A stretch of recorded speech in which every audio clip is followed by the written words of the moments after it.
Buenas noches, muchísimas gracias a todos por estar conectados el día de hoy en esta reunión. Mi nombre es Yurinei Locampo y soy enlace médico científico de Bayer para la línea cardiorrenal.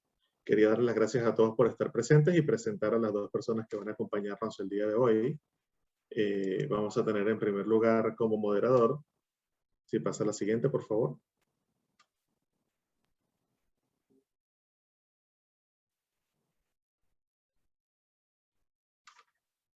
Como moderador vamos a tener al doctor Mauricio Cereceda. Ahí está. El doctor Cereceda va a acompañarnos y va a ser el moderador. En este momento está en quirófano, con lo cual se va a incorporar durante la presentación y va a coordinar el cierre y la sesión de preguntas y respuestas. El doctor Cereceda es cardiólogo, experto en arritmia y en electrofisiología, presidente del Departamento de Arritmias y Electrofisiología de Xochitl, de la Facultad de la Medicina de la Universidad de Chile y del Instituto Nacional del Tórax y Clínica Santa María. La persona que vamos a tener como invitado es el doctor Juan Carlos Díaz. El doctor Juan Carlos Díaz nos acompaña desde Colombia. Bueno, está generalmente en Colombia, en este momento está en Barcelona, España. Es cardiólogo, experto en electrofisiología y labora en la Clínica Las Américas de Colombia. Una vez dicho esto, doctor Díaz, puede compartir su presentación para dar inicio a la actividad. Muchísimas gracias.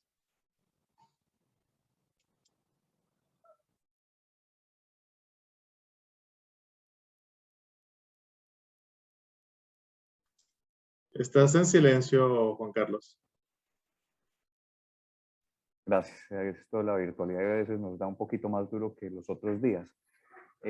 Me presento primero que todo, pues mi nombre es Juan Carlos Díaz, soy cardiólogo y electrofisiólogo. Tengo la mascarilla puesta y lo voy a tener la mayor parte de la charla para que me vean la cara ahorita, pero después me la voy a poner porque estoy en un lugar donde pues por las cuestiones y las restricciones debo tenerla puesta. Entonces en este momento me la voy a poner y vamos a seguir entonces con la charla.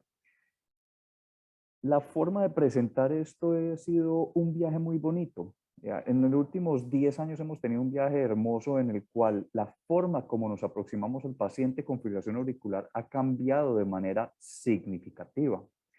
Si nosotros nos damos cuenta cómo ha sido nuestros últimos 10 años, nos damos cuenta que en realidad el manejo del paciente lo cambiaron la llegada de los anticoagulantes orales directos.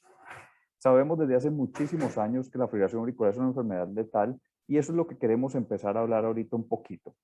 Estos son mis conflictos de interés, pero volviendo un poquito a la parte de la historia, probablemente la primera referencia de la fibrilación auricular la hace Maimónides hace ya varios años, un poquito de años. Más o menos hacia el 1200, Maimónides establece que cuando el mal es menor, hace que el pulso sea regularmente desigual, perdón. Pero cuando el mal es mayor, hace que el pulso tenga una desigualdad irregular. Y muchas personas creen que esta es la primera referencia escrita en la historia de la humanidad sobre la fibrilación auricular. Y desde el 1200, Maimónides nos está diciendo que efectivamente aquellos pacientes que tienen fibrilación auricular, cuyo pulso es irregular, tienen probablemente un peor pronóstico y que sus desenlaces van a ser peores. No fue sino hasta principios del siglo pasado con el advenimiento del electrocardiógrafo que pudimos registrar esa arritmia que antes veíamos como un ritmo irregular. Y ese registro nos permitió posteriormente ponerle el nombre de fibrilación auricular. Es decir, la aurícula no estaba en el ritmo normal en el cual se contrae, sino que tenía una onda fibrilatoria y eso es lo que podíamos ver en el electrocardiograma de superficie. Es decir, que la historia de la fibrilación auricular puede ser muy antigua. Sin embargo, hace relativamente poco estamos sabiendo de esta arritmia y lo más interesante es que llevamos muy poquito tiempo entendiendo el impacto tan grande que esto tiene. Para todos nosotros, probablemente esto ya lo conocemos, de que siempre hablamos de que el riesgo de embolismo es 5 veces más alto que la población global. Sin embargo, esto viene de un estudio de finales de la década del 70 en los cuales, utilizando la cohorte de Framingham, pudimos ver que los pacientes con FA tienen más o menos 5 veces si no tienen enfermedad valvular reumática, y para este estudio era 17 veces si se asociaba a valvulopatía reumática de la válvula mitral. Ahí empezamos a hablar de que probablemente los anticoagulantes eran efectivos y a mediados de los 80, principios de los 90, aparecieron varios estudios en los cuales, utilizando diversos INRs, Miren que no siempre no se tenía hasta el momento claridad de cuál era el INR adecuado para estos pacientes. Encontramos que estos pacientes se beneficiaban del uso de warfarina con una disminución significativa de la tasa de eventos isquémicos y posteriormente se llega a la conclusión de que de pronto, si tenemos un INR entre 2 y 3, nos va mejor que si tenemos unos INRs de 4 o por debajo de 2. Es decir, que desde mediados de los 80, principios de los 90, sabemos que la warfarina definitivamente es un medicamento efectivo para la prevención de los eventos embólicos en fibrilación auricular y que posiblemente sea la estrategia de manejo a seguir. No obstante, todos sabemos esto, la warfarina tiene varios problemas, no tiene una dosis única, la dosis cambia a lo largo del tiempo por interacciones incluso con alimentos y eso nos lleva a tener que tener unos registros y unos controles continuos que nos permitan establecer si el paciente requiere o no ajustes de su terapia. Todo esto, todas estas modificaciones, la necesidad de visitas médicas, la necesidad de exámenes, hace que el medicamento como tal, la warfarina, imponga una carga significativa sobre el paciente, aumentando su percepción de enfermedad. Es decir, que el grado de satisfacción del paciente con el tratamiento generalmente es bastante bajo cuando está con warfarina. Y de hecho, cuando evaluamos la warfarina y los diferentes medicamentos que pudiesen llegar a generar ingresos por urgencias, la warfarina a título propio, solamente ella representaba el 15% de todos los ingresos por urgencias en los Estados Unidos. Y hacia el final de la década de la anticoagulación con warfarina, hacia el final de la época de la anticoagulación con warfarina para la fibrilación auricular no valvular, y de una vez me anticipo, van a oír varias veces en la charla que digo FA no valvular y ahorita les explico por qué todavía uso mucho este término. 1 de cada 4 sangrados intracraneales se asociaba al uso de warfarina. Y no solamente eran bastante frecuentes, sino que los sangrados intracraneales asociados a warfarina son más severos, con una mayor morbilidad y una mayor mortalidad inmediata y a 30 días y a 1 año. Es decir, que la warfarina tenemos el problema de dificultad de manejarlo. Sabemos que definitivamente es efectiva, es muy buen medicamento y hay unas condiciones muy específicas donde la debemos utilizar, pero se asocia además a un riesgo de sangrado intracraneal y explica una buena proporción de las hemorragias intracraneales cuando se utilizaba de manera relativamente frecuente. De hecho, es tan importante el sangrado por warfarina que si en unas encuestas, y hay varios estudios de esto, si encuestamos médicos que siempre anticoagulan a sus pacientes, nos vamos a dar cuenta que el médico que siempre anticoagula a sus pacientes, con un paciente que le sangre, de ahí en adelante los siguientes pacientes van a tener una posibilidad de hasta el 40% menor de recibir anticoagulante hasta por 6 meses. Mientras que los médicos que nunca anticoagulan pacientes, si un paciente le hace ACV isquémico, no modificamos la conducta. Es decir, está dentro de nuestro ADN y dentro de nuestra mente tenerle mucho miedo al sangrado, tanto así que llega a modificar nuestra conducta terapéutica adecuada y sin embargo, por el otro lado, no modificamos nuestra conducta por lo general cuando un paciente nos hace ACV porque tenemos esa percepción de que la intervención fue la que produjo el sangrado y por ende fue un acto médico el que desencadenó ello. Y por el otro lado vemos que un ACV isquémico es algo, una consecuencia secundaria de la enfermedad y que por ende no es responsabilidad del médico. Y no es totalmente así. Los ACV son prevenibles y si podemos utilizar un medicamento que nos disminuye ese riesgo del sangrado, pero que al mismo tiempo nos dé protección, podemos tener un impacto significativo no solo en morbilidad, sino en mortalidad para estos pacientes.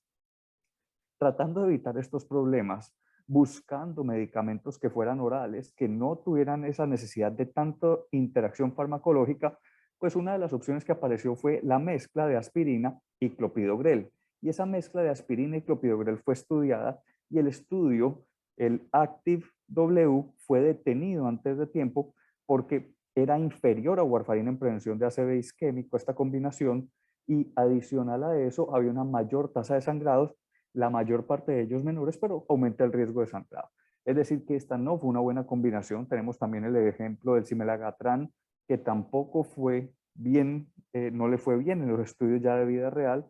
Y entonces entramos a la aparición de unas moléculas que inicialmente tuvieron muchísimo tuvo mucho problema inicialmente parte de la comunidad médica en recibir estos medicamentos, como fueron el dabigatran, el rivaroxaban y el apixaban. Cada uno de ellos con sus estudios pivotales muy bien diseñados, y en todos se logró demostrar que la opción que estaban estudiando, fuera dabigatran, rivaroxaban o apixaban, era no inferior, al menos no inferior al gold estándar de la época, que siempre ha sido la warfarina.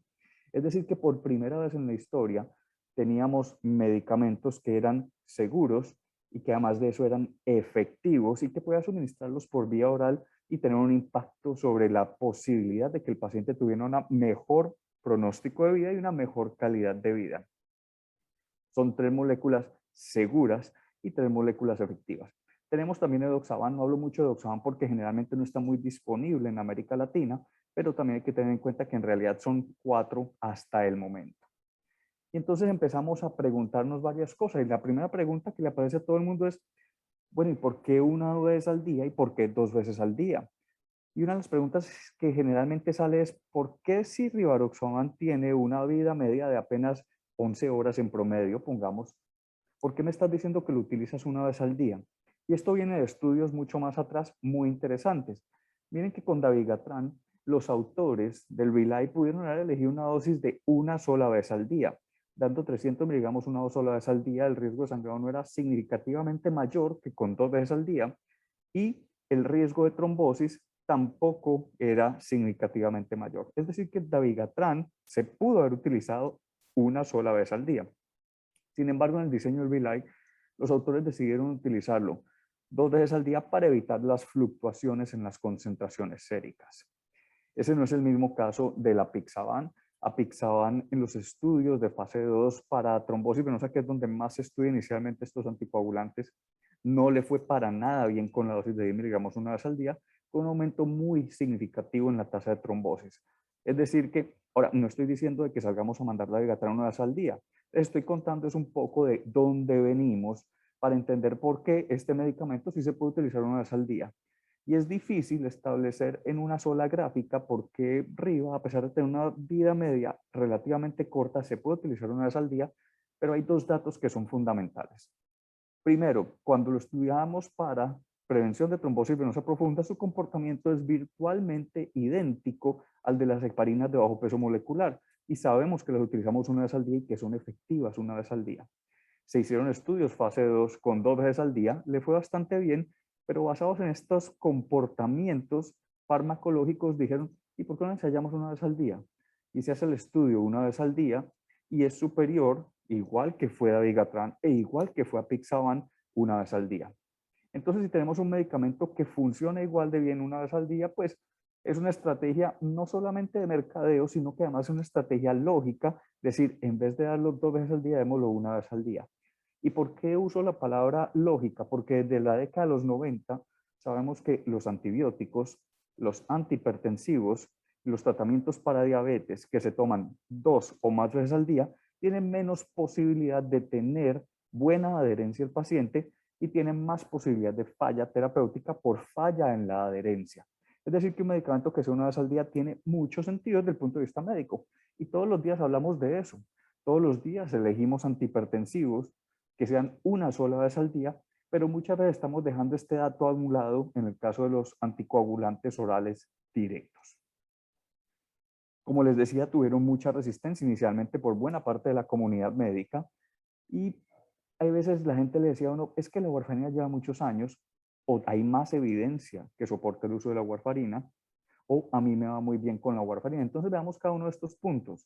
La warfarina lleva muchos años, efectivamente. Por allá en la década de los 20 empezaron a aparecer vacas muertas, desangradas, aíslan la molécula, posteriormente la utilizan primero en evento coronario agudo, pero en fibrilación auricular específicamente se empieza a utilizar a finales de los 80 y principios de los 90, y en el 2009 aparece el Relay, de tal manera que la warfarina solamente le lleva 20 años de tiempo mayor de uso a los anticoagulantes orales directos. Hay más evidencia que avala del uso. Miren, esta es la sumatoria de todos los pacientes incluidos en los estudios de warfarina versus la sumatoria de todos los pacientes incluidos en los estudios de anticoagulantes orales directos. Es decir que aún en el caso del estudio más pequeño, tenemos más pacientes en los estudios con anticoagulantes directos que en estudios con warfarina. A mí me va muy bien y esto es muy común. No sé cómo verán ustedes la situación allá en Chile, pero les puedo asegurar que en Colombia no conozco todavía el primer paciente que me llegue a mí con una medición adecuada del TTR bien calculada. De hecho, hay publicaciones en la revista colombiana de cardiología donde reportan TTR y uno dice, en realidad eso no es un TTR, no estás midiendo el TTR, estás sacando un porcentaje de cuántos te salieron en rango, pero eso es muy distinto a tener un TTR. Y generalmente cuando la gente dice, a mí me va muy bien, no hay como mucho sustento de esto, pero miren cómo es esto de que me va bien o cómo no me va bien. En los primeros 6 meses todos sabemos que es difícil tener un paciente con un TTR adecuado, pero miren lo que pasa al año. Miren lo que sucede al año y medio. Es decir, que los pacientes es difícil llegar a tenerlos con un TTR adecuado y sabemos que debería ser por encima idealmente del 70%. Y que aún si yo ya tuve de entrada un paciente bien controlado, hay una posibilidad de casi el 40% que en los siguientes 3 meses él se me salga de ese rango. Es decir, que ese concepto y ese criterio de a mí me va muy bien y por ende yo sigo utilizando warfarina, pues se ha ido desvirtuando a lo largo del tiempo y eso es lo que ha permitido que los anticoagulantes directos en estos últimos 10 años tengan un impacto tan marcado. De hecho, después de 20 años de utilizar warfarina, solamente la mitad de los pacientes estaban recibiendo anticoagulación y con solamente 5 años desde la aparición de los anticoagulantes orales directos, este porcentaje de pacientes con FA que reciben anticoagulación había subido al 73, casi el 75%. Es decir, que estamos pudiendo anticoagular más gente y pudiendo darle el beneficio a un mayor número de personas. Y esto también ha impactado de manera positiva en la cantidad de información que tenemos disponible acerca del manejo de fibrilación auricular. Esto es una búsqueda que cualquiera lo pueden hacer. Y miren cuántos estudios se publicaban con fibrilación auricular en ACV. Cuando empezó a salir esta información en 1978, aparece el SPAF y hay un pequeño aumento. Pero miren lo que pasa cuando sale el Relay, el Rocket y el Aristotle, cómo se nos dispara y tenemos un mayor conocimiento y entendimiento de la enfermedad y sus consecuencias. Ahora yo les hablaba ahorita de que yo todavía uso muchas veces el término de fibrilación auricular no valvular y alguien dirá, pero eso ya no se debe utilizar por guías. Y sí, las guías americanas y las guías europeas, cada uno utiliza su propia clasificación. ¿De dónde viene el término fibrilación auricular valvular? Viene de esas publicaciones de 1978 y se hablaba específicamente de valvulopatía mitral de origen reumático. Desafortunadamente, a lo largo del tiempo, a medida que se fue perdiendo esta información, si yo tenía insuficiencia tricuspidia, pues los pacientes eran calculados como enfermedad con fibrilación auricular valvular, que te padecían de fibrilación auricular valvular, lo cual no es cierto.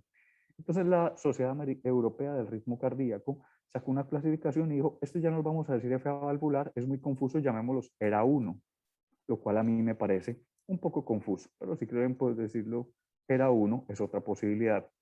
Y hace poco las guías americanas dijeron, no, no, no, esto de FA valvular es demasiado confuso, se presta para que valvulopatías que no se asocien con fibrilación auricular o un mayor riesgo de embolismo en fibrilación auricular sean manejadas con warfarina. Vamos a denominarlo FA en presencia de enfermedad valvular cardíaca. ¿Qué es lo importante de todo esto? Que en los pacientes que tienen una prótesis mecánica o que tienen estenosis mitral más de moderada, el medicamento de elección es la warfarina. Ahora alguien me dirá, sí, claro, es que los anticoagulantes directos no sirven en estenosis mitral severa. Y la respuesta es que no sabemos. ¿Y por qué no sabemos? Porque no fueron estudiados. ¿Y por qué no fueron estudiados? Si vamos un poquito más atrás, alguien diga, claro, son las farmacéuticas tratando de que su molécula no falle. Y la respuesta es que no. La respuesta de por qué no sabemos si funcionan en esta condición de pacientes, no en este ya sabemos que no funcionan, pero en este grupo de pacientes con estenosis mitral severa, es porque los estudios originales de warfarina fueron hechos específicamente excluyendo a todos los pacientes con estenosis mitral. Es decir, que el paciente con estenosis mitral, solamente hay 2 pacientes en todos los estudios que les mencioné, creo que se les colaron porque eran criterios de exclusión específicos para inclusión en estudios de warfarina. Y como si yo voy a hacer un estudio de no inferioridad, debo tratar de replicar la misma población, por eso no tenemos información al respecto. Se nos viene un estudio hermoso que se llama el Invictus, Y les digo hermoso porque nosotros todavía tenemos estenosis mitral en América Latina de origen reumático. Acaban de terminar este año el reclutamiento, más de 4.000 pacientes, y no fue detenido con anterioridad. Y es un estudio con rivaroxaban comparado contra warfarina en este grupo de pacientes, o sea que yo tengo bastante fe de que vamos a tener una nueva opción terapéutica en este grupo. Pero esto hasta ahorita es solamente especulación. Para aquellos pacientes que no tienen esto, la elección es el anticoagulante oral directo, como salen todas las guías, y esto es porque son más seguros que la warfarina, pero además de eso son más seguros en pacientes que, independiente de su grupo etario, independiente de sus condiciones de base, en todos los grupos y en todos los subgrupos estudiados demuestran un beneficio significativo. Disminuyen la tasa de hemorragia intracraneal y pagamos un precio que es el riesgo de sangrado a nivel gastrointestinal. Y este riesgo generalmente es en los primeros 3 meses hasta un año, y es porque tengo una molécula que anticoagula directamente sobre la mucosa intestinal, distinta a otra que tiene que hacer una modificación sobre los factores de coagulación. Ya después del año, los pacientes no van a tener un mayor riesgo de sangrado que los que están tomando warfarina, y lo importante es que si alguien desangra con un anticoagulante oral directo, busquen la causa porque generalmente hay un daño en el endotelio que lo explica. En 1 de cada 8 pacientes puede ser una neoplasia a nivel gastrointestinal. Es decir, que busquémosle la causa y no digamos es porque es un anticoagulante oral directo solamente. Aún en los pacientes de muy alto riesgo, como los pacientes que tuvieron ACV isquémico previo, los anticoagulantes orales directos como grupo son superiores a la warfarina.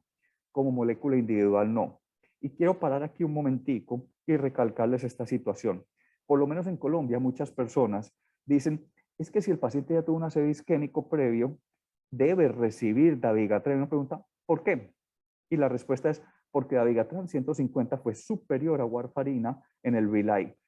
Y uno dice, sí, estadísticamente fue superior, clínicamente no sé qué tanto impacto tenga un número necesario tratar a 167, pero estadísticamente sí fue superior.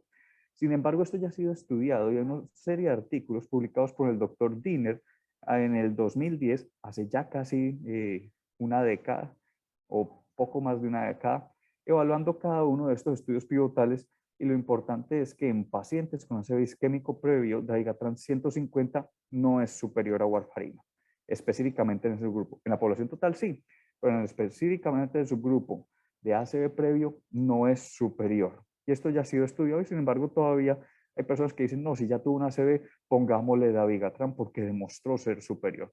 No es totalmente cierto. Nuevamente, son más seguros en ACV hemorrágico, en sangrado mayor, y pagamos nuevamente el precio de algo de aumento de sangrado gastrointestinal. ¿Qué tan alto es este riesgo? Les voy a mostrar los datos del REVERSE, el estudio de diraruxizumab. Miren, se requirieron 2 años, 173 centros en 39 países para reclutar 461 pacientes. Ahora el que me diga, no, el REVERSE fueron 510. Del 462 al 510 no tenían dabigatran en sangre. ¿Por qué? Porque las pruebas de coagulación descartaron la presencia de dabigatran. Y de esos 461, más o menos la mitad no eran sangrados, sino que eran pacientes que han sellado a cirugía. Es decir, que imagínense la población tan gigantesca de pacientes expuestos que yo debo tener para poder conseguir un sangrado aún en estudios clínicos.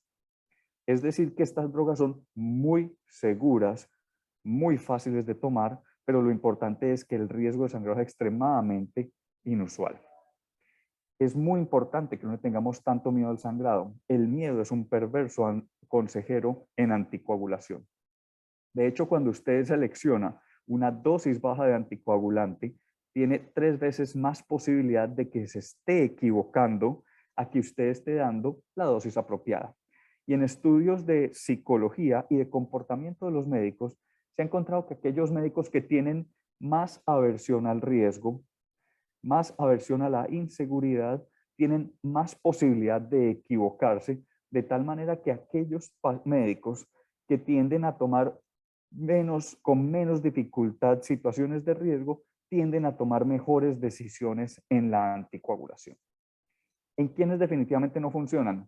Válvulas mecánicas. Sabemos que los diferentes componentes aumentan de manera significativa el riesgo de protrombótico, pero que estos pacientes, además de todo, requerían unas dosis extremadamente altas de dabigatran por estratos del Realign, y que estos pacientes, además de eso, pues van a requerir unos niveles muy altos en sangre, lo cual le aumenta de manera significativa su riesgo de sangrado. Es decir, que por ahí no nos van. En los pacientes con ACV isquémico de causa desconocida, datos del rivaroxaban y datos de dabigatran también nos dicen que no les va para nada bien y no se debe utilizar cuando yo no tengo definido que la causa del ACV isquémico fue una fibrilación auricular. Sin embargo, teniendo en cuenta todos los beneficios, los anticoagulantes orales directos nos han permitido aumentar de manera significativa la cantidad de pacientes que están recibiendo anticoagulación y tratamiento médico óptimo, y esto se ha visto reflejado particularmente en el grupo de los pacientes de edad avanzada. Miren que antes, si ustedes recuerdan, cuando anticoagulábamos, decíamos el paciente que tiene edad muy avanzada no se le debe dar anticoagulante porque tiene riesgo de caídas, porque tiene riesgo de sangrado, porque está muy frágil, y utilizamos la palabra frágil casi que de manera indiscriminada.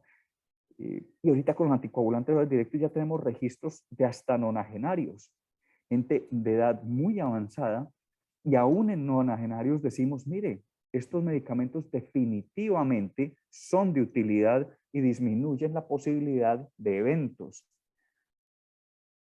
El comportamiento de estas moléculas también ha sido evaluado. Hay un registro muy interesante que es el SANTUS, y es interesante porque es un registro prospectivo, y lo que hemos encontrado en el SANTUS es que pues, sabemos que el Rocket elegía pacientes bastante enfermos.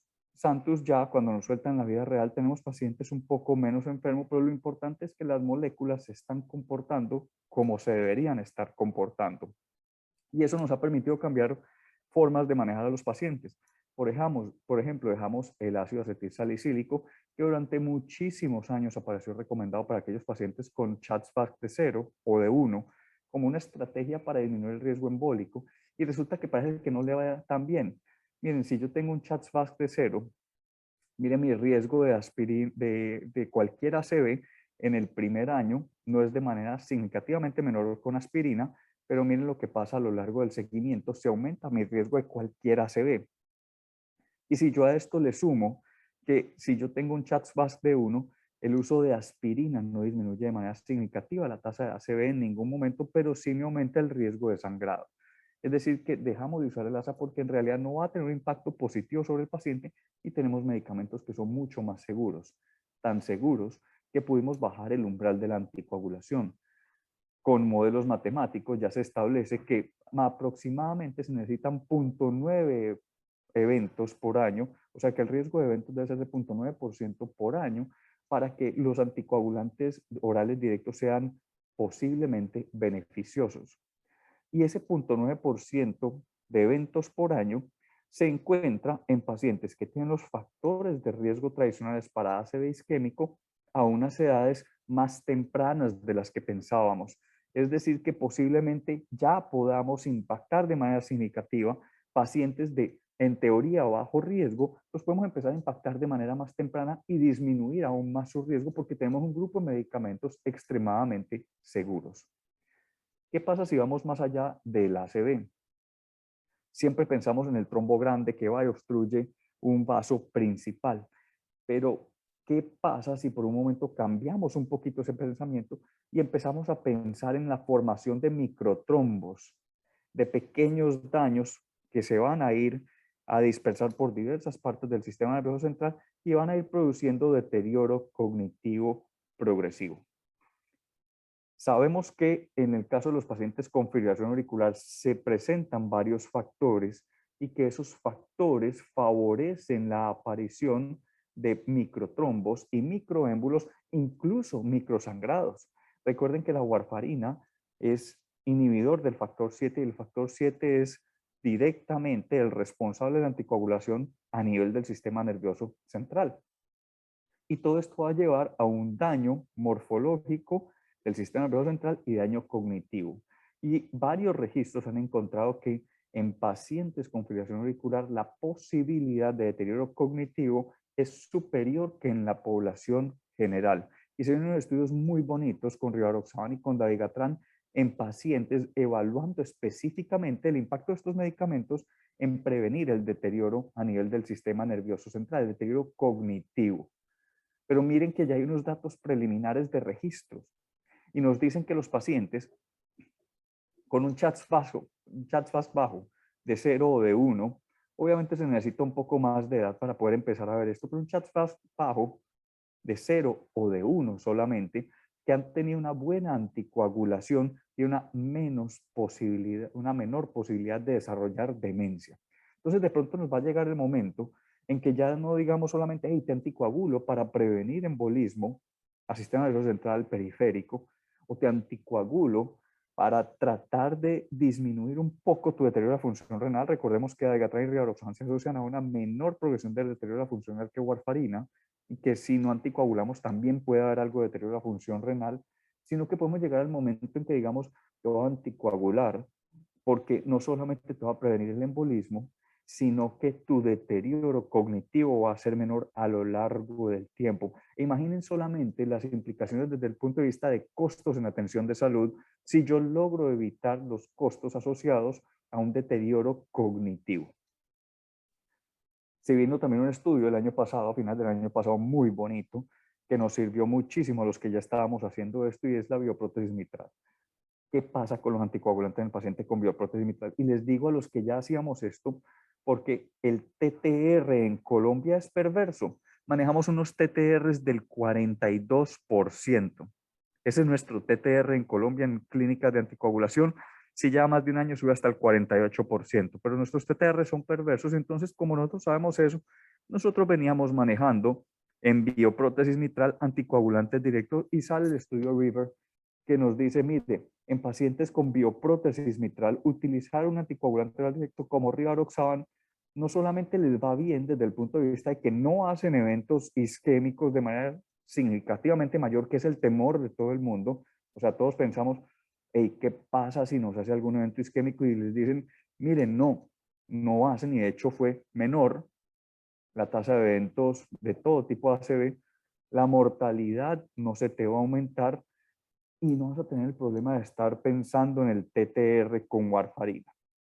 Es decir, que tenemos esa posibilidad de que ya tenemos un estudio que nos avala lo que veníamos haciendo desde hace un tiempo, por la simple necesidad de decir que con este estudio podemos decir, mire, Rivaroxaban le va bastante bien en bioprótesis, que era lo que probablemente veníamos haciendo hace un tiempo ya, y ya tenemos algo que nos da un apoyo en una situación en la cual no estábamos pudiendo manejar adecuadamente a los pacientes. Esta interacción con el paciente también se ha visto modificada en los últimos 10 años. Por ejemplo, nos olvidamos de la terapia puente. Este es un típico esquema de terapia puente en el cual se tomaban más o menos 10 días para usted lograr cuadrar al paciente antes, durante y después de una cirugía, y pasamos a unos esquemas muchísimo más sencillos. Esto es el protocolo PAUS que fue publicado en JAMA hace un par de años, y miren lo sencillo que es esto. Usted simplemente toma al paciente, le programa la cirugía y da el medicamento hasta cierto tiempo antes y lo reinicia cierto tiempo después, sin necesidad de terapia puente, lo cual aumenta el riesgo de sangrado y de eventos isquémicos en algunos casos. Tumbamos la triple terapia con el advenimiento de estos medicamentos. Estos son datos del BOST, el primer estudio que trató de evaluar esto, y la diferencia en sangrados fue abismal en la triple terapia versus terapia dual, y posteriormente llega Pioneer con Rivaroxaban y nos dicen, mire, sí, la triple terapia probablemente no era tan necesaria como pensábamos, se basaba más en el miedo que en algo real, y miren que les va bastante bien a los pacientes desde el punto de vista de disminución de sangrado, y no tenemos una clara señal de que aumente el riesgo de eventos trombóticos. Es decir, que probablemente la triple terapia ya no se requiera en tantas situaciones, y por eso las guías han ido acortando ese periodo. Y un punto fundamental y un punto final, y lo dejo para el final no porque sea el menos importante, sino porque es algo que muchas veces obviamos. Todas las moléculas, Dabigatran, Rivaroxaban, Apixaban y Edoxaban, tienen estudios de satisfacción del paciente, de cómo se siente el paciente con el medicamento. Y en todos los estudios de satisfacción, cuando pasamos al paciente de estar recibiendo warfarina a empezar a recibir una de estas moléculas, el nivel de satisfacción y el grado de percepción de carga de la enfermedad impuesta por el medicamento disminuye de manera significativa. Es decir, que esto es otro punto que muchas veces no tenemos en cuenta, pero que para el paciente es muy importante porque hay una frase de Everett Koop muy bonita.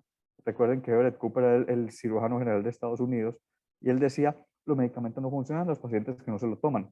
Suena una verdad muy obvia, pero si el paciente no está feliz con su medicamento no se lo va a tomar y ese probablemente sea lo que más impacte. Eso es lo que más probablemente va a impactar en el deterioro a futuro de ese paciente, más que la diferencia individual de un medicamento a otro. Entonces, en conclusión, lo que podemos sacar de estos últimos 10 años es que los anticoagulantes directos han cambiado nuestra forma de ver y de entender la fibrilación auricular. Son medicamentos muy seguros y altamente efectivos que han permitido que una mayor población de pacientes reciban los beneficios de la terapia anticoagulante. Y no solo eso, han modificado nuestra forma de entender la enfermedad y han permitido nuevas estrategias de manejo para condiciones que previamente o no teníamos muy claras, por ejemplo en el caso de las bioprótesis mitral, o que manejábamos de una manera totalmente distinta y que con el advenimiento de estas moléculas podemos llegar a manejarlo de una manera más segura y más efectiva. Muchas gracias.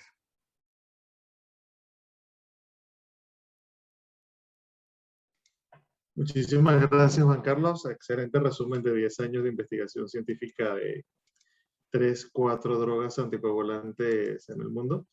Estoy preguntándole a Janet si tenemos ya la presencia del doctor Cereceda. Creo que no salió de quirófano, con lo cual podría hacerte yo o adelantarte las preguntas que tenemos en el chat, si te parece. ¿Sí? Perfecto, dale. Ok, tenemos varios saludos. Te están saludando desde Cuba, desde Uruguay, desde Venezuela. Hay varias personas conectadas desde otros países distintos a Chile y a los países de Cono Sur. Entonces, muchísimas gracias a las personas que se conectaron en la distancia. Las preguntas que tengo en pantalla, la primera la tiene Hekvi Díaz y te pregunta acerca de tu opinión acerca del estudio River. Creo que esta pregunta salió unos segundos antes de que hablaras del estudio como tal, pero de todas maneras, aparte del análisis del estudio, pudieses dar tu opinión general. Te están dando saludos de Ecuador y de Vietnam. Vietnam. Caray, esto es lo más lejos que he llegado. Yo creo. Más, creo que lo más lejos que cualquier día de mi familia ha llegado. Creo que no hemos llegado hasta Vietnam todavía. Sí, entonces tenemos para la doctora Díaz tu opinión acerca de River, más allá del análisis, la opinión tuya. Entonces, más allá de los datos, que yo creo que pues cualquiera puede acceder a ellos, yo creo que lo importante del River es lo que les comentaba. Miren, cuando hablamos del TTR en países como Colombia, Ecuador, Chile, Argentina, nos damos cuenta que los TTR son muy malos. No anticoagulamos bien pacientes. Ahora, si yo diga, vea, es que a mí me va súper bien, los números no me avalan ese que me va muy bien. Entonces, muchos estábamos teniendo que llegar al punto de utilizar anticoagulantes directos sin evidencia, más por la convicción o la querer creer que nos iban a funcionar y nos iba a ir bien, porque la warfarina nos iba tan mal, tan mal con los anticoagulantes, con la anticoagulación con warfarina, que queríamos tener otra opción. Yo creo que el River lo que nos da desde el punto de vista ya más emocional, porque como les digo, los números están ahí, es ese aval y ese soporte que nos decía, miren, sí, podemos llegar a utilizar en este subgrupo de pacientes este medicamento que es más fácil de tomar, es más sencillo, es más seguro y además de eso, sabes que si se lo está tomando, se está anticoagulando. Con warfarina, sabemos que si se lo está tomando, no sabemos en qué rango, en qué punto de ese rango tan amplio de anticoagulación va a estar. Entonces ya desde el punto de vista más emocional, nos da como ese fresquito saber que, mire, sí, definitivamente tenemos esta opción y lo podemos seguir utilizando. Perfecto. El doctor Asdrúbal Navarro te pregunta, ¿cómo sabemos la efectividad de los ACOTS? ¿Cómo la medimos? Esa pregunta es buenísima. Y siempre ha salido esa pregunta desde que salieron porque siempre se decía, ¿y yo cómo sé que ese medicamento está funcionando? Y aquí la respuesta se las voy a dar de una manera como medio enigmática y después se las voy a resolver el enigma. Entre dos medicamentos, tenemos un medicamento A, que es un medicamento que puedo medir, que puedo evaluar su efecto, que tiene una dosis que se puede ajustar fácilmente y que en teoría lo podría intentar revertir, ¿cierto? No es fácil, pero lo podría revertir, pero tengo que estar modificando la dosis, o un medicamento B, que es un medicamento que yo simplemente lo doy y yo ya no lo mido, no tengo cómo medirlo de hecho, pero simplemente se lo doy, yo ya sé que está anticoagulado, probablemente cuál elegiríamos, y probablemente me estarían diciendo, ah, estás hablando de los mismos anticoagulantes, y la respuesta es que no, estoy hablando de las heparinas de bajo peso molecular. Llevamos más o menos 20 a 30 años utilizando heparinas de bajo peso molecular sin medir su efecto, sin necesidad de decir, mire, si está anticoagulado, por el simple hecho de que ya tenemos estudios previos que nos dicen, mire, usted se la coloca y está anticoagulada, no tiene que medirlo. Y lo mismo sucede con los anticoagulantes directos, no tenemos que medirlos porque ya sabemos que son extremadamente efectivos. Sí, yo creo que al final es difícil soltar hábitos de todo el tiempo. Yo creo que la warfarina nos creó ese tipo de necesidad de saber en qué circunstancia están. La doctora Lisbeth Boscan dice, ¿alguna experiencia de rivaroxaban en ventrículos únicos en estado Fontan? ¿Y desde qué edad es seguro usarlos? Quisiera además de eso, con respecto a la parte... Perdón, otra vez muteado. Quisiera hablar un poquito sobre eso de que hay veces es difícil dejar ese tipo de hábitos. Y sí, hay veces es complicado porque creemos que podemos controlar la warfarina, ¿ya? Nosotros tenemos la idea de que no, la warfarina yo la puedo controlar. ¿Por qué? Porque yo la puedo medir su efecto y si me estoy pasando y el paciente sangra, yo lo puedo revertir. Pero quiero darles otro dato que demuestra de que efectivamente yo no estoy haciendo eso. O sea, la warfarina no la estoy pudiendo controlar. Si yo sangro con warfarina a nivel del sistema nervioso central, que es el peor sangrado que uno puede llegar a tener, no tengo manera, aún con reversión del efecto con plasma, de disminuir la mortalidad. La mortalidad ya va a estar dada por el sangrado inicial. Es decir, que así yo piense que yo estoy logrando revertir el efecto de warfarina, la realidad es otra y ha estado demostrado de que revertirla no va a impactar en desenlaces y no importa cuánto yo piense en revertirla, no le va a ir mejor al paciente. Entonces nos da esa falsa sensación de seguridad. Con respecto a lo del Fontan, hay un estudio que se viene prospectivo, aleatorizado, que es el Universe. Yo creo que si ustedes buscan estudios raros y condiciones raras, hago la aclaración que también trabajo con Apixaban y probablemente Rivaroxaban es el que tiene los estudios más raros del mundo. O sea, si usted quiere encontrar una indicación que usted no encuentra para las otras moléculas, probablemente con Rivaroxaban la vaya a encontrar. Y por eso alguien dijo, bueno, yo quiero ver cómo le va a los pacientes con falla y anticoagulación para ver si no hacen embolismo. Tiene la respuesta con Rivaroxaban. Yo quiero ver cómo les va las TAVI hace 3 años, porque pues ya todos tienen estudios. Usted tenía la respuesta con Rivaroxaban, tiene la respuesta en eso. Entonces, estudios grandes para la doctora con circulación de Fontan, creo que no hay por el momento. Hay registros de casos, les va bien. Hay otros casos en que no les va bien, como en todo. O sea, mientras no tengamos un estudio grande que se va a venir, no vamos a poder tener una opción. Pero mi pregunta, y ya salió muy bonita en las guías de este año, mi pregunta siempre ha sido, porque yo tengo formación de cardiólogos y formación de electrofisiólogos y formación de internista en mi programa universitario, mi pregunta siempre ha sido, ¿cómo le va a ir mejor a tu paciente? Porque todos me dicen, no, es que, y me antepongo una pregunta que te van a hacer de los trombos. Todos dicen, no, es que en algunas situaciones warfarina es la opción. Y yo le digo, sí, warfarina es la opción cuando vos tenés un TTR del 70%. Cuéntame, ¿qué estudio tienes tú que con un TTR del 42% demuestre que warfarina sigue siendo la opción? Ahora hay indicaciones que no nos podemos meter todavía, como son las válvulas, pero definitivamente yo creo que van a venir cada vez más esas opciones. La segunda parte de la pregunta puede ser que se refiere al estudio Einstein Jr. porque pregunta desde qué edad es seguro usarlos. Rivaroxaban, de hecho, hice usarlos, pero hablaba de Rivaroxaban. Probablemente esté preguntando un poco acerca del Einstein Jr., que es el estudio pediátrico que tenemos para tratamiento de enfermedad tromboembólica en niños. En este momento está en aprobación la indicación para menores de 18 años. Todos los estudios fueron en superiores o en mayores de 18 años. y en este momento estamos esperando las aprobaciones porque es una población sensible, una población vulnerable, con lo cual necesita tener alguna opción oral para tratarse. Entonces, de momento la indicación aprobada es solo por encima de 18 años y pronto vamos a tener extensión de esa edad, doctora Boscan. En cuanto a la siguiente pregunta, Luis Enrique Araujo pregunta, ¿cuán recomendable es el uso de anticoagulantes orales directos en pacientes mayores con riesgo de caídas? Esta también puede ser, que fue una pregunta antes de que hicieras el comentario, pero está bueno hacer una recapitulación de tu opinión acá. Esta es buenísima porque, de hecho, si ustedes recuerdan cuando manejábamos warfarina, siempre se hablaba de que una de las contraindicaciones para anticoagular a un paciente era que tuviera riesgo de caídas. Y resulta que hay unos modelos de Markov publicados hace ya muchos años con warfarina. Alguien dirá, pero es que un modelo de Markov es un modelo matemático. Y pues toca, porque yo no puedo andar empujando viejitos en la calle y contando cuántos tengo que empujar y haciéndole seguimiento a ver cuándo se mueren más, si con el empujón o con la falta de anticoagulación. Y el número era 294. Es decir, se tenía que caer casi todos los días, descansando solamente domingos y festivos. Con anticoagulantes orales directos probablemente ese número va a ser un poco mayor, entonces no hay que tenerle tanto miedo al riesgo de sangrado. Sí, yo estuve en una charla especial solo para este tema en alguna de las reuniones internacionales.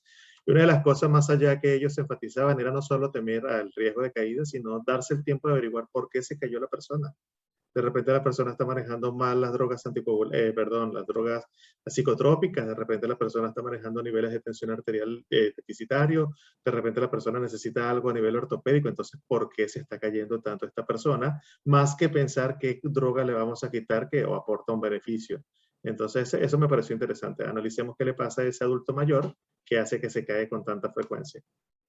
Yo creo que ese Entonces, dato también es fundamental. Hace poquito una familiar me pasó un video de cómo la mamá de esas sandalias que uno mete el pie completo, no que sí. tiene dedito, mete el pie completo, se le dobló la parte de adelante y la señora cae y se quiebra absolutamente todo. Entonces buscar cuál es la causa de la caída y tratar de corregirlas, más que echarle la culpa al anticoagulante. Sí, tengo una pregunta del doctor Navarro. Dice, cuando se comparan antiplaquetarios y anticoagulantes orales directos, la posibilidad de sangramiento es mayor entre antiplaquetarios y ACOTS. Sí, yo creo que hace referencia al Averroes, que en el Averroes, recuerden que es un estudio de apixaban 2.5 miligramos cada 12 horas versus aspirineta en pacientes que se consideran que no eran candidatos por riesgo a anticoagulación. Y les dieron apixaban y encontraron que el ASA era inferior en prevención, pero que su riesgo de sangrado no era significativamente distinto. Entonces, por eso yo creo que se ha ido empujando a salir de los antiagregantes plaquetarios y desafortunadamente durante muchos años nos vendieron el mito de que la aspirinética era muy segura y que los anticoagulantes eran terribles. Y resulta que ni lo uno es cierto ni lo otro es cierto. Los anticoagulantes no son terribles. Obviamente, si yo estoy anticoagulado, tengo más riesgo de sangrar. El único anticoagulante que no me aumenta mi riesgo de sangrar es el que no funciona, el malo. Entonces, cuando alguien les venga a decir, no, es que con este anticoagulante no sangras, está diciendo mentiras, porque si está anticoagulado va a tener más riesgo de sangrado. Pero su riesgo no es excesivamente alto y el riesgo del ASA no es tan bajito como para decir, mira, más bien no te anticoagulo y te doy ASA. Si creen que es para anticoagular, se debe anticoagular y el ASA ya cada vez se deja más y más por fuera. De hecho, siendo objetivos, cuando recuerdas el resultado del estudio de Einstein Choice, los sangrados mayores para aspirina, Xarelto 10 y Xarelto 20 eran 0,4, 0,5 y 0,6 al año. Entonces, era bastante, o sea, obviamente es esperable que un muy buen anticoagulante no cause sangrado, pero si hay un sangrado, pues sea más problemático que un antiagregante plaquetario. Pero me pareció que la diferencia de ese estudio fue bastante sutil, está bien, bien interesante. José Ferrer dice, papel de los ACOTS en enfermedad tromboembólica crónica. En enfermedad tromboembólica crónica, como en hipertensión pulmonar asociada a tromboembolismo crónico. ¿Será eso? Porque si ese es el caso, sí. O sea, los anticoagulantes directos también se pueden utilizar en esos escenarios. En paciente que tiene enfermedad tromboembólica crónica también se podrían utilizar. Y como les digo, la duda que uno se tiene que resolver es si mi TTR es suficientemente bueno como para yo plantearle cara a un anticoagulante oral directo. Miren, si ustedes evalúan los estudios daneses, ellos, los daneses, son unos monstruos para anticoagular. O sea, allá el que es malito como uno para anticoagular pues logra unos TTR del 70%. Entonces ellos tienen unos TTR del 75 por encima del 80%. Y si usted tiene un TTR por encima del 80%, nada le gana a la warfarina, para que seamos sinceros. Nada le gana a la warfarina si usted tiene un TTR por encima del 80%. Pero es que casi nadie tiene un TTR por encima del 80%. Entonces, si usted tuviera una situación ideal en la cual tiene un TTR tan elevado, pues probablemente la condición sería más a favor de un anticoagulante como tipo warfarina. Entonces, en enfermedad tromboembólica crónica también habría que considerar el uso de anticoagulantes orales directos. Sí, doctor Ferrer, si la pregunta no está contestada porque fue como corta y no se planteó bien la respuesta, puede escribir y complementar al final o sea, puede volver a preguntar sin ningún problema. Acorde con lo que tú dices, está conectado entre la audiencia el doctor Ramón Corbalán, que es gran fan de lo que es el registro Garfield, y en ese registro, justamente hablando de lo que es Sudamérica, nombraba, no me acuerdo si era 42% de TTR solamente, versus lo que estamos hablando que serían los escenarios ideales, nosotros teníamos 42% aprox. Sergio Imagínate que Muñoz en hace el una... relay, perdón, Sí, imagínate sí. que en el relay, un estudio aleatorizado, con personal que te va a llamar, te va a perseguir, te va a decir, hey, mire, tómese el medicamento, hágase el examen, evite las interacciones, Abierto. haga esto, haga lo otro, que te va a estar evaluando la posibilidad de que si hay interacciones o no, te van a estar dando warfarina de buena marca. El TTR fue del 53%.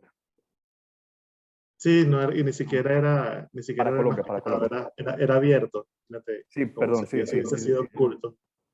sí.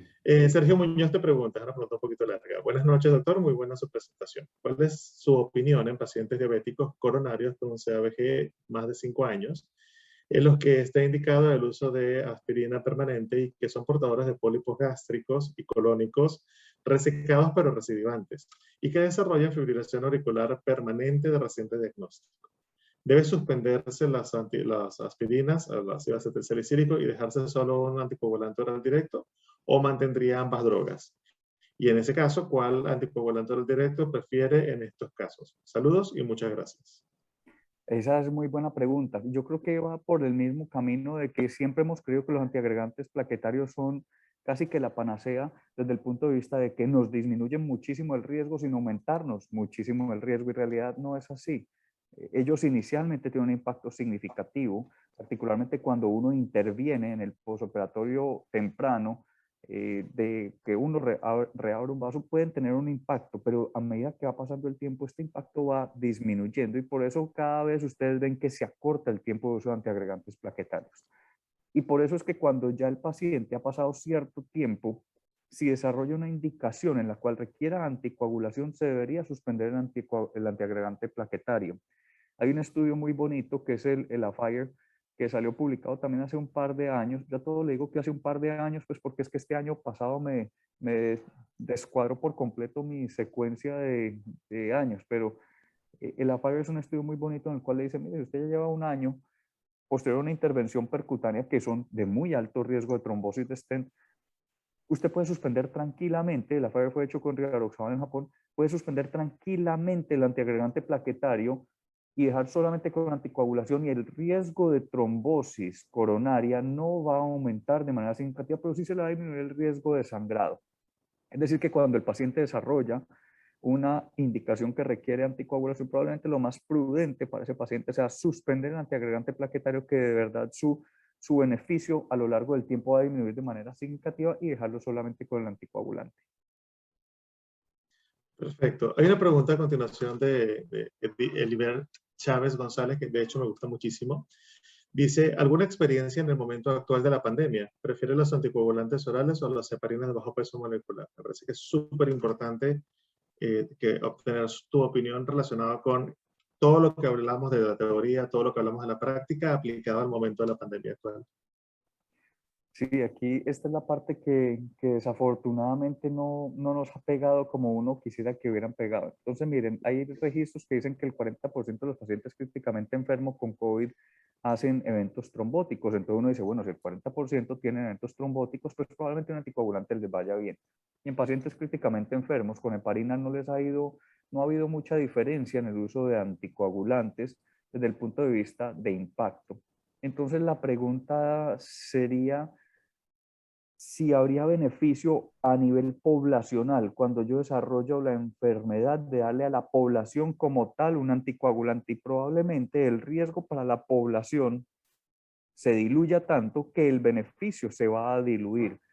Yo creo que vamos a tener que llegar a un punto en el cual podamos tomar la decisión de una manera más racional y poder encontrar qué subgrupos de pacientes tienen más riesgo de fenómenos trombóticos. Pero la respuesta actual es que desafortunadamente, a pesar de que sabemos que hacen más fenómenos trombóticos, el problema es que todavía no sabemos quiénes.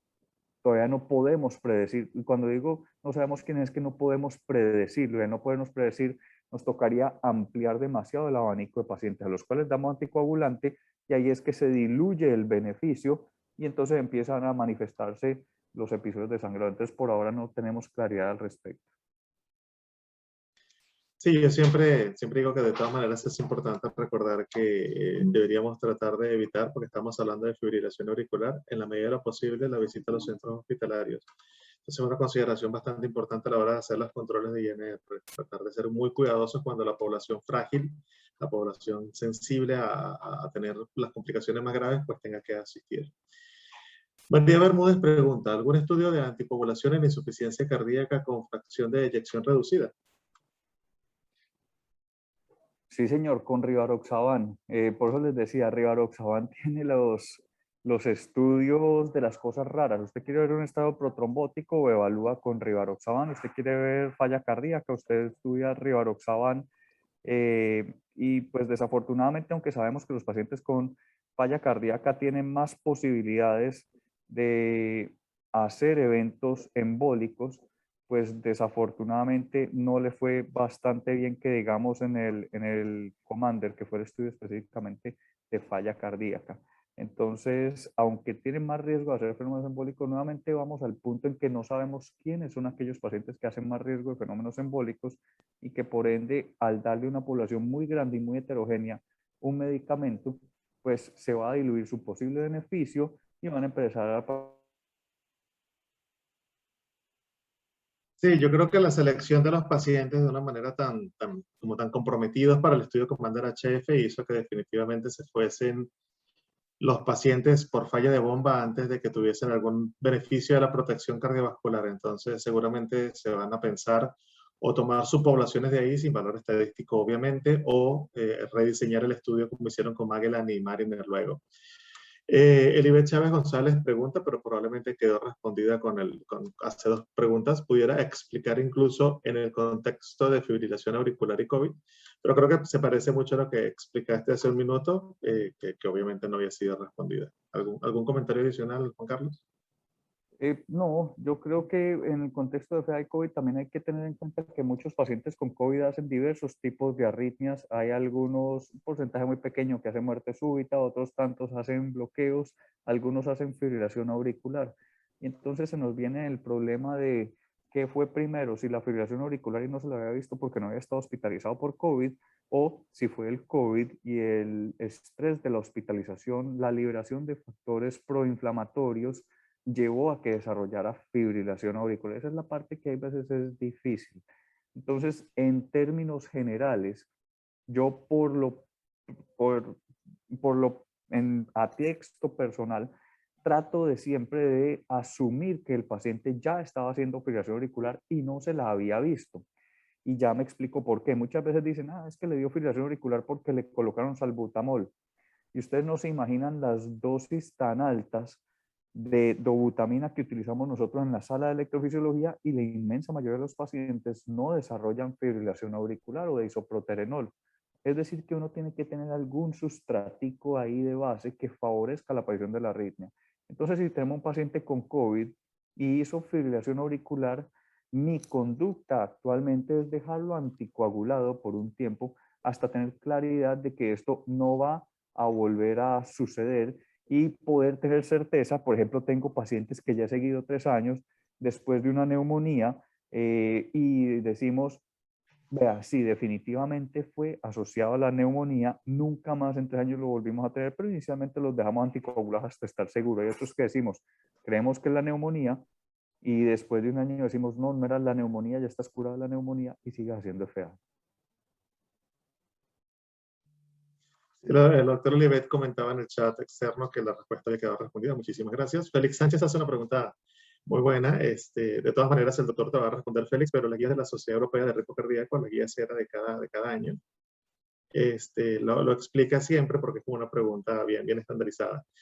Juan Carlos pregunta, ¿tiempo de reinicio de la terapia anticoagulante oral post-ACV isquémico y hemorrágico? Entonces, el doctor Diner, que se lo mencioné ahorita por los estudios de prevención secundaria, ha sacado unos esquemitas muy sencillos, que es que si el paciente tuvo una IT, usted en el primer día se lo puede reiniciar. Si tuvo un ACV isquémico, vamos a hablar de los isquémicos primero. Si es un NIS menos de 8, pues se puede demorar hasta 3 días. Si es un NIS de 8 a 16, se puede demorar un poco más de tiempo, hasta una semana. Y si es un NIS mucho más alto, pues entonces usted simplemente esperar por lo menos 12 a 14 días. ¿Ya? Y es una forma muy sencilla, pues, de tenerlo como una reglita mental muy sencilla. En el caso de hemorrágico es un poco más complejo, porque hemorrágicos hay diferentes tipos y diferentes pronósticos. Me explico. Si usted tiene angiopatía amiloide, la posibilidad de recurrencia de hemorragia intracraneal es muchísimo mayor que si usted tuvo un traumatismo y tuvo una hemorragia subaracnoidea traumática, ¿cierto? Entonces cambia un poquito ahí eso. Lo mismo si su sangrado fue intraparenquimatoso profundo, la posibilidad de desarrollar nuevos episodios de sangrado es mucho mayor que si usted tuvo un hematoma subdural simplemente por un traumatismo previo. Entonces también varía mucho de acuerdo a eso. Lo que sí se ha visto por estudios y registros poblacionales es que cuando yo tengo un paciente que le reinicio anticoagulante entre 8 a 12 semanas después del evento hemorrágico, si su condición lo permite, su mortalidad disminuye en comparación con pacientes que no se les reinicia.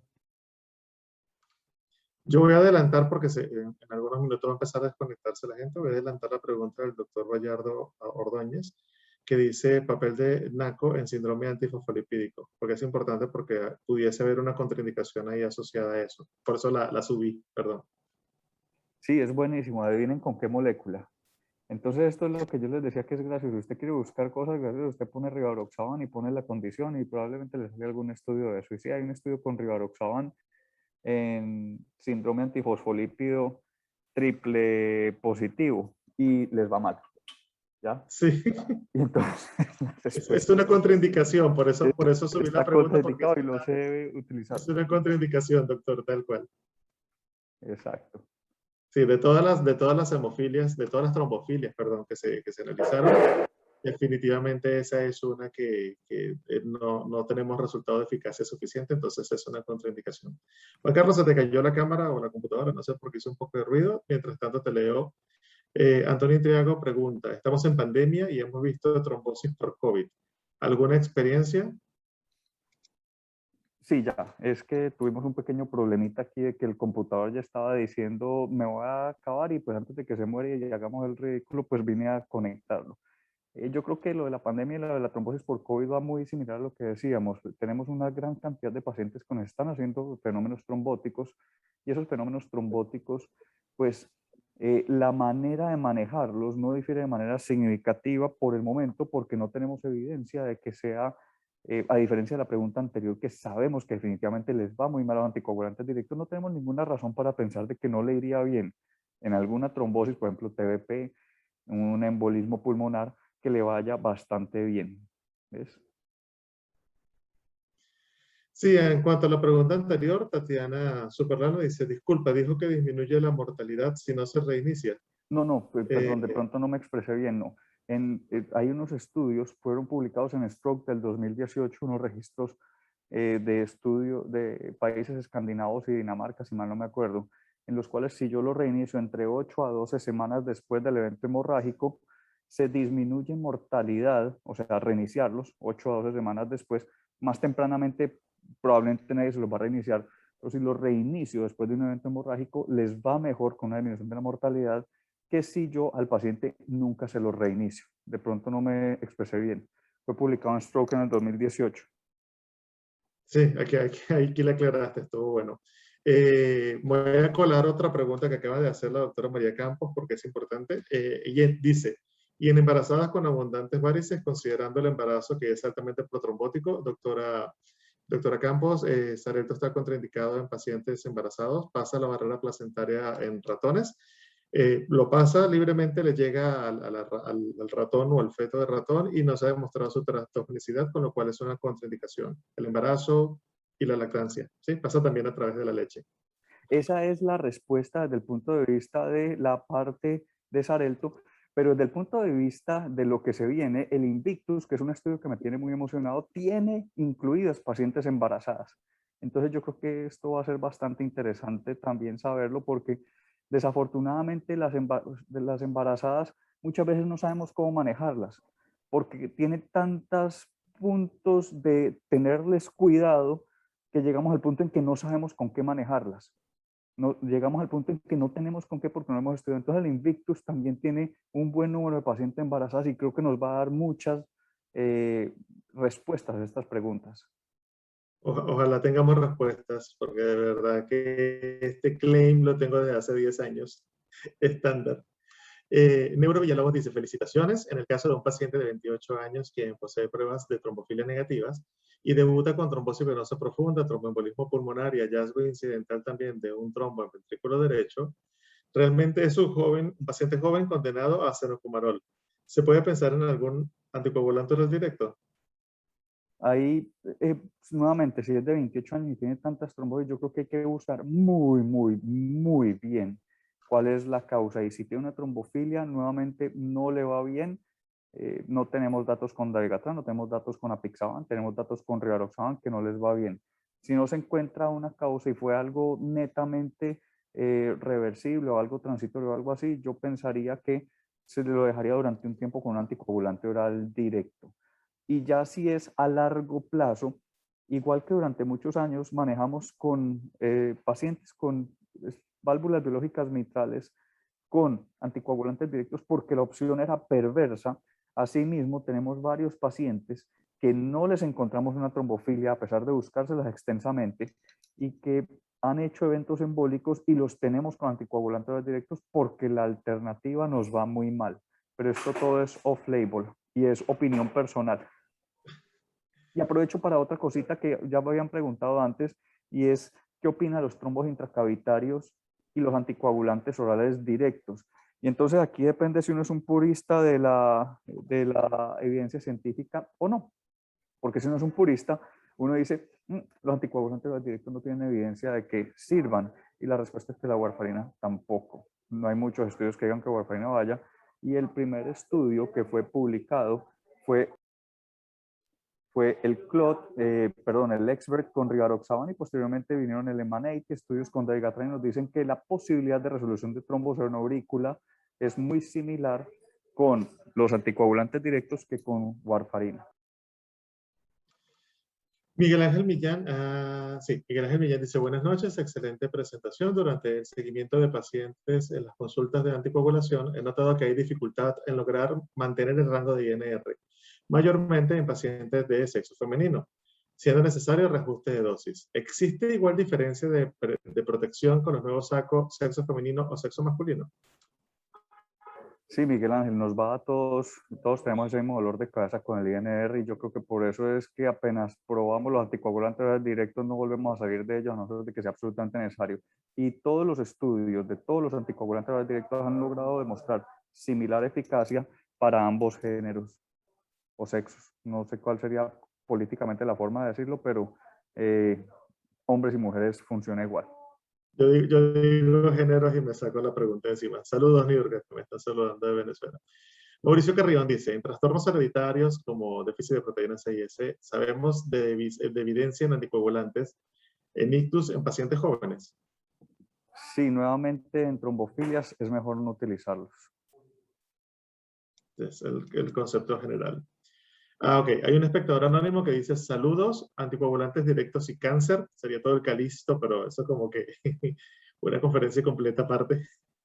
Y la respuesta cortica es que maravilloso. Siempre hemos dicho que en cáncer las heparinas de bajo peso molecular y todas las moléculas ya tienen estudios con heparinas de bajo peso molecular y les va mejor, excepto si un cáncer gastrointestinal porque sangran más, pero les va súper bien.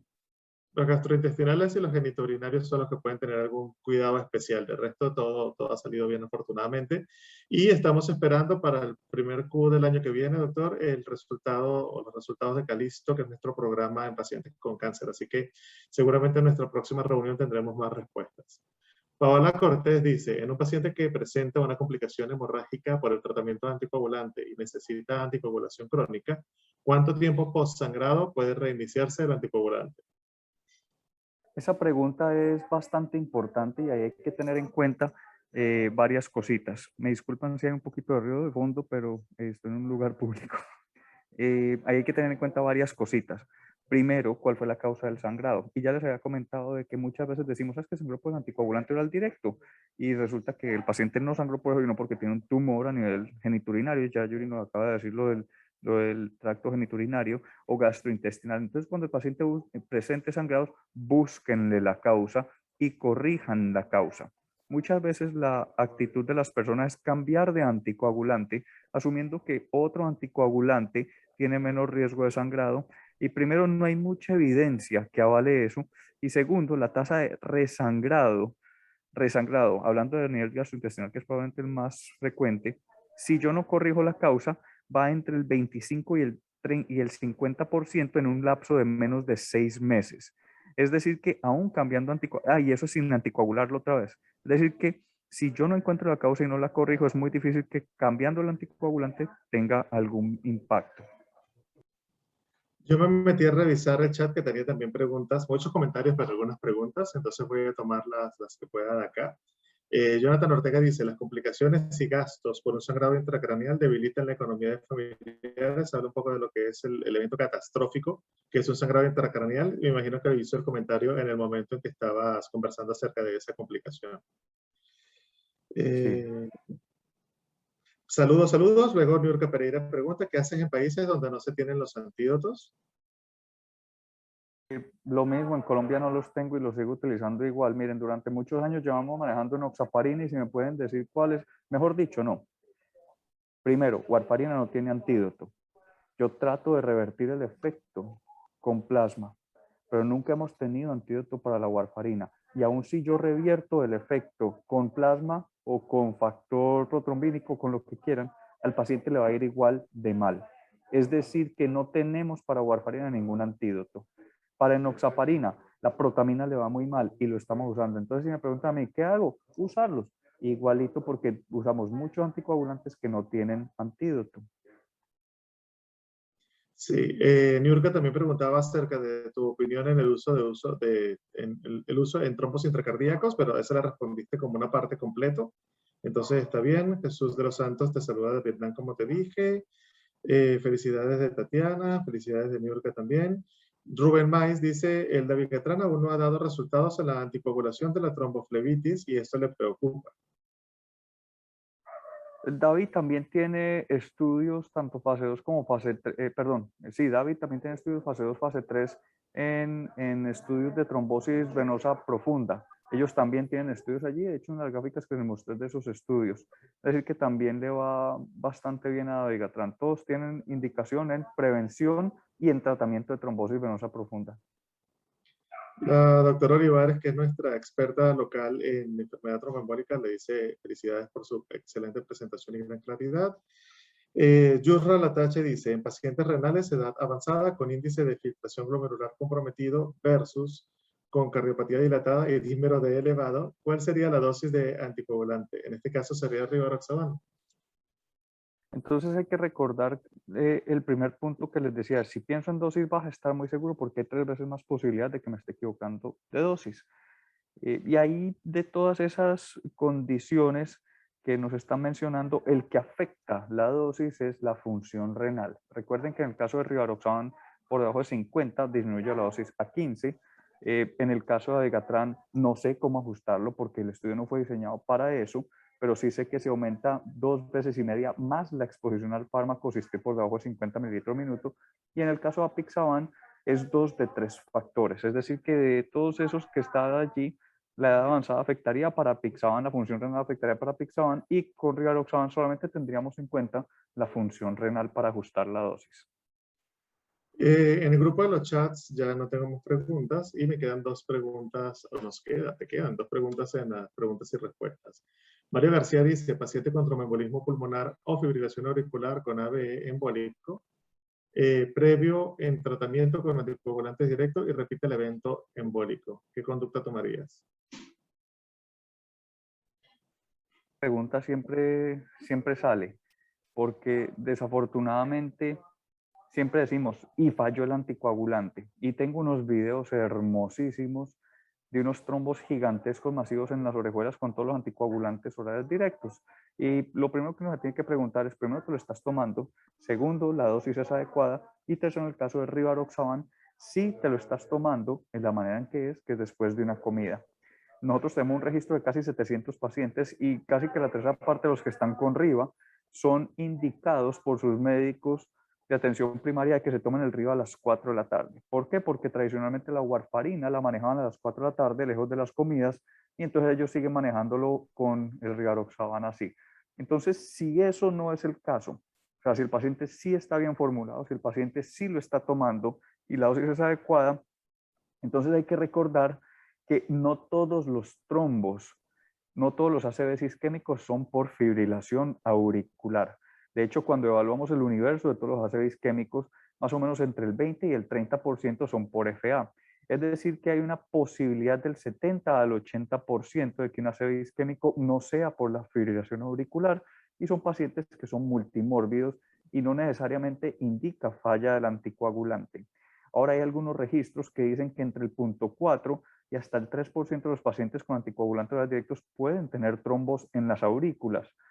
Si el paciente está bien anticoagulado, con dosis adecuada, sabemos que fue embólico porque le encuentro un trombo en la orejuela, o en algún momento encontré algo en la orejuela, o sea, es decir, que no es del 70 al 80%, yo pensaría en adicionar a eso cerrarle la orejuela. Pero de entrada pensar en cerrarle la orejuela simplemente porque es una ACV, asumiendo que es una falla del medicamento, me parece que no es claro, porque como les digo, el 70 al 80% no van a ser por fibrilación auricular. Juan Carlos, hicieron tantas preguntas relacionadas con trombofilia y la respuesta fue no va bien, que Antonio Alcántara se está llevando una opinión un poco malinterpretada. Pregunta, en resumen, en trombosis, ¿los NACos son menos efectivos? ¿Cómo era la pregunta? La estoy buscando por acá y no la... Claro, esta pregunta y respuesta es la primera de Antonio Alcántara. Dice, en resumen, en trombosis los NACO son menos efectivos. Y Ah, claro, yo lo bueno, no. entiendo porque todas las preguntas que hicieron fue de Sí, sí. trombofilias severas y la respuesta fue esa. Sí, en resumen es que si tomamos la población global de pacientes que tienen eventos trombóticos o potencialmente trombóticos, para la inmensísima mayoría, los anticoagulantes orales directos son la droga de elección porque son más seguras y más efectivas. Hay una minoría de pacientes con fibrilación auricular en quienes no va a funcionar, que son los que tienen válvula mecánica y por ahora, porque le tengo una fe impresionante al Invictus porque no lo suspendieron, y si no lo suspendieron es que va a ir bien, los pacientes que tienen estenosis mitral más de moderada a severa. ¿Listo? Pero de todo el universo de los pacientes con FA, la inmensísima mayoría se deben ir con anticoagulantes orales directos porque son superiores como grupo. Los pacientes Sí, de con hecho, otros, perdón, los pacientes que tienen enfermedad tromboembólica, ya sea TEP o TBP, en la inmensísima mayoría de esa población, los anticoagulantes orales directos son la droga de elección, excepto en la pequeñísima minoría que tiene una trombofilia de base. sí, de hecho, como contraindicación formal, doctor, la trombofilia específica que definitivamente no es el síndrome antifosfolipídico triple positivo. El resto están incluidos en todos los estudios y aunque son proporciones pequeñas porque es difícil diagnosticar y pocas pacientes, los resultados han sido igual de buenos que en pacientes sin la trombofilia. Adriel Feliu, desde Cuba, nos pregunta tu opinión acerca de los anticoagulantes orales con heparinas junto a doble antiagregación en pacientes con COVID-19 de alto riesgo. O sea, una triple terapia, no, la verdad la triple terapia no la veo muy clara. Y lo que ya habíamos hablado de COVID-19, sabemos que hacen trombosis, pero no sabemos quiénes son los que la van a hacer. Entonces, darlo a nivel poblacional probablemente diluya el posible beneficio de un anticoagulante en prevención, pero exponga una gran población al riesgo de un sangrado, que aunque es bajito, si lo utilizo poblacionalmente, ahí empiezo a ver el impacto. Sí, yo creo que Mario García está extendiendo su pregunta. La primera pregunta que ya descarté decía paciente con TFA AB embólico previo a tratamiento con anticoagulante directo y repite evento embólico.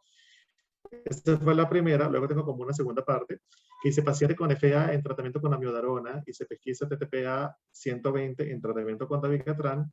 Y luego pone una tercera que dice paciente con antecedente de ABE embólico más FA o TEP previo en tratamiento con anticoagulante directo y que repite el evento. Ah, no, esa la repitió. Está como complementando la pregunta anterior. Ok. ¿Sí, Perfecto. sí la lees? Sí, La última que tienes. no Es sé que qué, yo no la entiendo, por eso no la puedo interpretar. no sé qué es TTPA. Y se pesquisa TTPA 120 en tratamiento con dabigatran. No sé qué es TTPA 120. Ahí me pido disculpas porque muchas veces las abreviaciones son muy regionales y no la reconozco. Sí, si quiere, doctor García, si puede, por favor, reformular su pregunta mientras leemos la otra que tenemos de espectador anónimo y con eso cerramos porque estamos en la hora. Y la de Espectador repetir el anónimo evento ya la dice, repetimos, ¿no? sí, sí, la de abajo era la primera que dijimos que está en las respondidas. Tenemos una de un espectador anónimo que dice, hola, soy paciente con warfarina desde 2011 y mis últimos CNR han sido bastante altos, 6.6, o bastante bajos, 1.0. ¿Sería conveniente cambiar de anticoagulación? Entre paréntesis, tiene trombofilia. Esa es más una recomendación personal.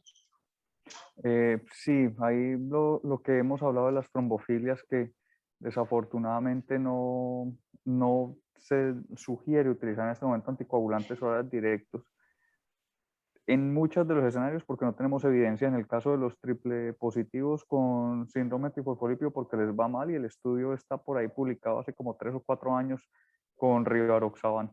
Entonces, en los otros casos nadie lo va a pensar en utilizar, básicamente es por ese temor a lo que no sabemos cómo se va a comportar y nadie quisiera asumir ese riesgo.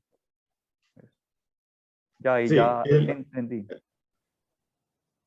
El paciente que prolonga los tiempos de coagulación con los anticoagulantes directos. Y la respuesta es que sí, el rivaroxaban puede prolongar el TP, el dabigatran puede prolongar yo les digo PT y PTT, por eso es que me costaba un poquito trabajo. Dabigatran puede prolongar el PTT, pero aunque se sabe que pueden prolongarlo, hay una desventaja. Estamos tan acostumbrados a usar warfarina que una prolongación lo consideramos como que aumenta el riesgo de sangrado y la falta de prolongación como que de pronto no están funcionando y no es así. El grado de prolongación no se correlaciona de manera directa con el riesgo de sangrado y por ende esa prolongación no les va a decir absolutamente nada. De hecho, si ustedes hacen un tiempo de trombina, eh, ustedes pueden decir que hay dabigatran en sangre, pero no pueden decir cuánto es su efecto. ¿Ya? Tendrían que hacer un método diluido específicamente para eso, para tratar de predecir de cierta manera cuánto hay, cuánto es su efecto anticoagulante. Entonces, sabemos que ellos pueden prolongar las pruebas de coagulación, pero no se deben utilizar pruebas de coagulación para seguimiento porque el grado de prolongación no se correlaciona con su efecto. Es decir, usted puede tener poquito rivaroxaban en sangre y prolongar el PT, o puede tener mucho rivaroxaban en sangre y tener una mínima prolongación del PT. Juan Carlos, un cierre en 2 minutos, bueno, en 1 minuto porque acaba de cambiar el reloj para quedarnos hasta las 9:30 hora de Chile. Muchísimas gracias por tu actividad, por tu presencia. Muchísimas gracias a Janet y a Grupo Xochicar. Janet me está comentando que hay muy buenos comentarios, que hay muchas felicitaciones en paralelo que le están haciendo llegar a ella. Así que te dejo con el cierre y yo agradezco a todas las personas que estuvieron presentes. Juan Carlos, tus palabras. Mis palabras son muy sencillas. Hace 10 años no teníamos la posibilidad de anticoagular a todos estos pacientes que estamos entrando a discutir ahorita.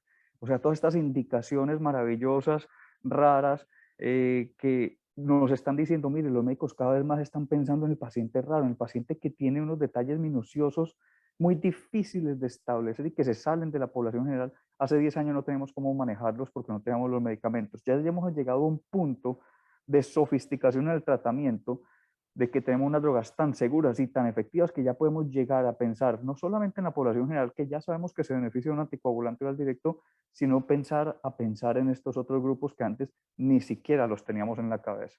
Yo creo que los anticoagulantes orales directos nos han modificado mucho nuestra manera de actuar como médicos, y la verdad es que para los que hemos tenido que manejar anticoagulación con warfarina, es una cosa terrible cuando el paciente nos dice: tengo una válvula mecánica, porque sabemos que no se va a poder.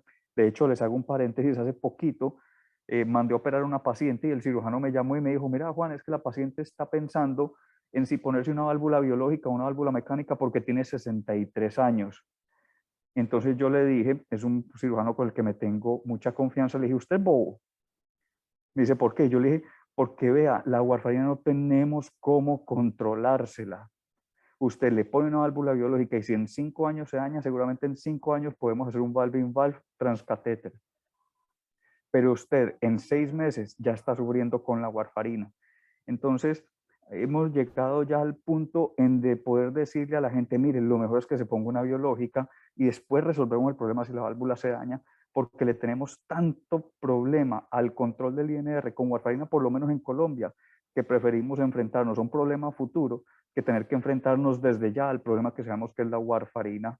Y como les digo, tengo unos ecos hermosísimos con todos los anticoagulantes, incluidos warfarina, llenos de trombo por dificultad en la anticoagulación o falta de adherencia. Bueno, muchísimas gracias a todos. Estuvieron conectados más de 215 personas durante todo este periodo de tiempo, lo cual agradezco. Sabemos que es tiempo personal, así que lo agradecemos. Y felicitarlos a todos por su participación, no solo en la ponencia, sino durante estos 10 años de anticoagulación que hemos tenido con las drogas anticoagulantes orales nuevas, que nos da mucha experiencia personal y mucha experiencia clínica aparte de la científica. Así que muchísimas gracias, Juan Carlos, y muchísimas gracias a todas las personas conectadas. Hasta Muchas luego, gracias. que estén muy bien. Me despido ahora sí sin tampoco. Muchas gracias por la invitación. Que tengan muy Y buen día. descansa. Hasta Gracias. luego. Gracias. Hasta luego.